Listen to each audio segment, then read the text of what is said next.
I am blown away by what happened at SummerSlam Night 2. What's up, everybody? This is Sancho West, and this is Sancho West Wrestling, where I talk about my love for wrestling. And this video, we're going to talk about SummerSlam Night 2 and review all the entire card for the night. And wow, what an amazing show. If you like wrestling, be sure to subscribe to the channel. I'm going to drop more of these videos. Thank you so much for the support. But I got to say, as a whole, I really do feel that SummerSlam still should have been one night. Imagine we would have had everything that went down in one night. Our minds would have been blown. It would have been exhausting, but it would have been worth it, because definitely Night 2 felt like a SummerSlam right off the rip. It felt like it had so much at stake, and it felt like it was definitely one of the big four PLEs. Whereas the night before, it felt like a B-tier PLE, but it still had a couple of highlights, of course, the opening match, and of course, the cash-in from Seth Rollins. And the WWE, Triple H himself, the COO, said, hey, we are going, you ain't seen nothing yet, exact words. So let us talk about you ain't seen nothing yet vibes that went down here at Night 2.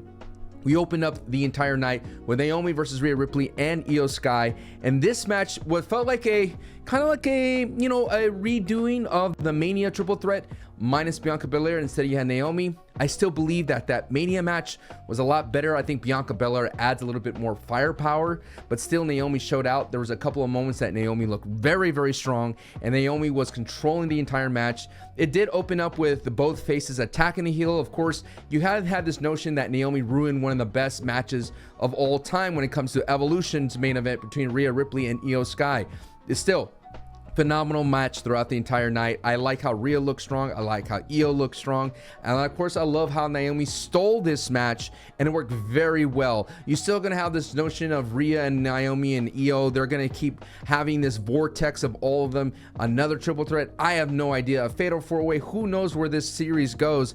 But still, Naomi looking strong and retaining her championship, continuing to be that heel champion. Now, I'm hoping that the WWE figures out what they're going to do with Rhea Ripley going forward. She can't just keep challenging over and over again. Somebody else has to step up. Of course, that person's going to be Stephanie Vaquer at Clash in Paris. But you have to really think about it.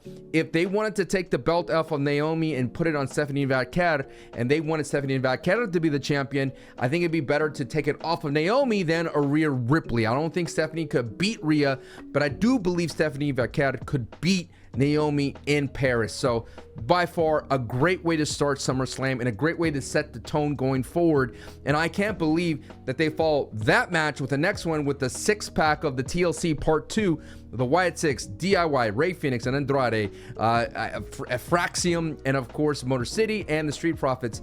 This match was a walking car wreck. There were so many spots, and the thing about it, it was only a 16-minute match, but it flowed so elegantly. It flowed so quickly, so swiftly, all those kinds of things. It didn't feel like spot.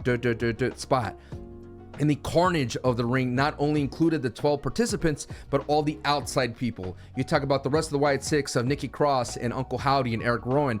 And then it had B-Fab and Candice LeRae with by far the scariest bump of the entire night. Her getting kind of tilting and getting knocked off the ladder onto another ladder on the outside.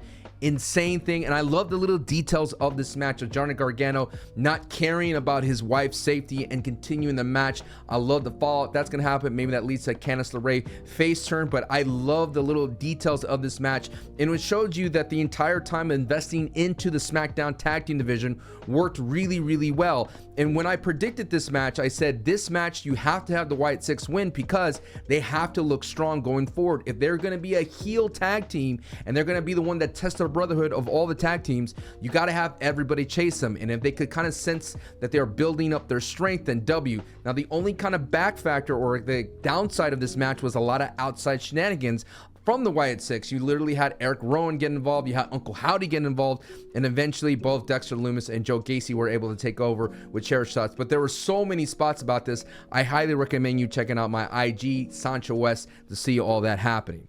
In your next match, you have Becky Lynch versus Lyra. Now, I know a lot of people may not like the ending, but I love that this match was 25 minutes. And in the podcast of Wrestling is Cool alongside my co-host Santi's app, we both agreed that the IC title from the women's side is much more relevant and prevalent and has more prestige than Tiffany's title. And it's clear as day, if you look at what happened in night 1 between Tiffany Stratton and Jade Cargill, you would argue that 7-minute match not given that tender love and care as much as Becky Lynch and Lyra Valkyria. Now, if you want to think about this match, this is the third match, and I do feel the first and second match had a little bit more traditional graps and things of that sort. This has had all the extra furniture, they had all the extra accoutrements. I kind of compared it to that this was a really great steak, right?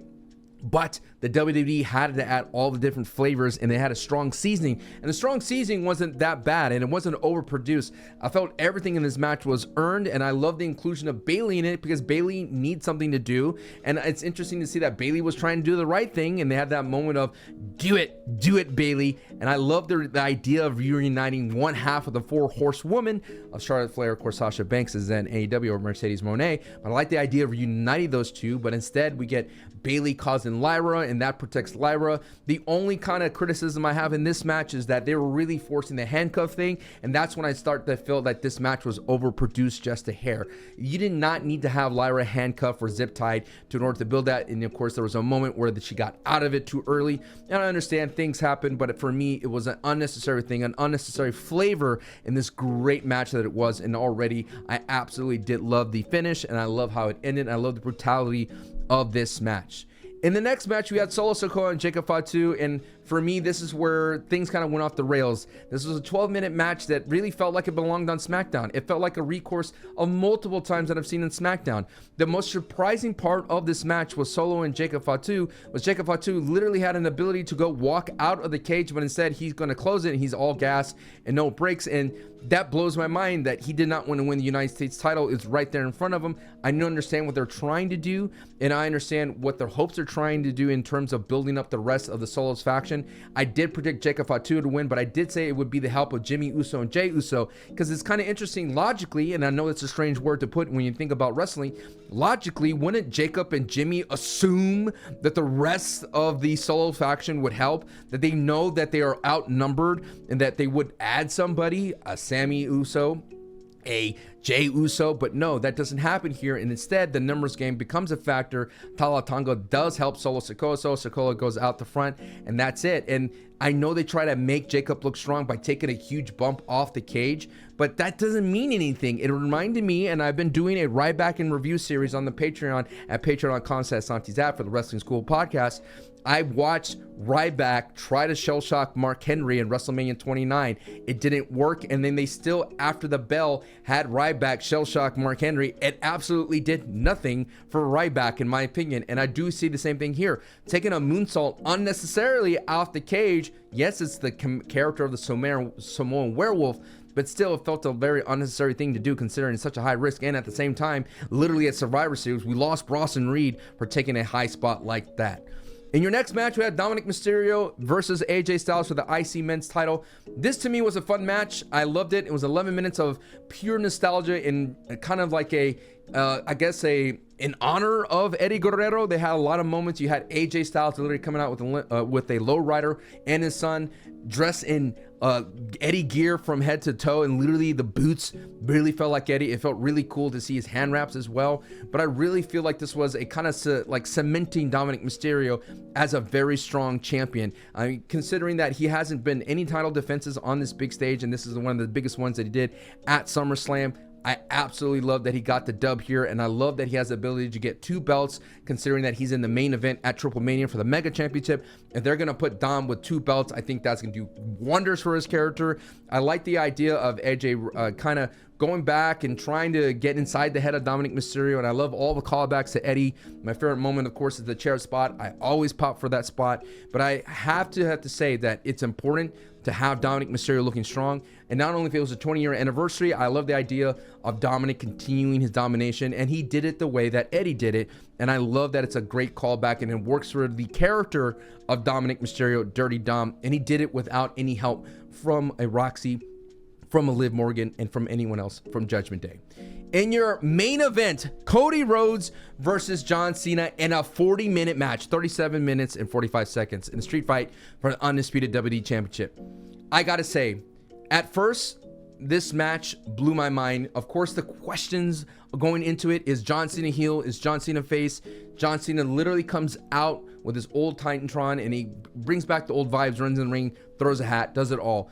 This was the match that we were hoping for, that we got at Mania if John Cena stayed a face. There's so many outside particulars of this match. There's so many questions I have about this match that I feel that either is the WWE retconning everything that they did, that they say we did not have the finish line of Travis Scott, The Rock, and John Cena did not come through. We had John Cena cut a crazy promo on the go home for SmackDown saying, I'm no longer that person. I've been abandoned. I've been lost for 5 months, for 25 years of hustle, loyalty, respect. I'm back to who I am. You're going to get the John Cena you want, Cody Rhodes.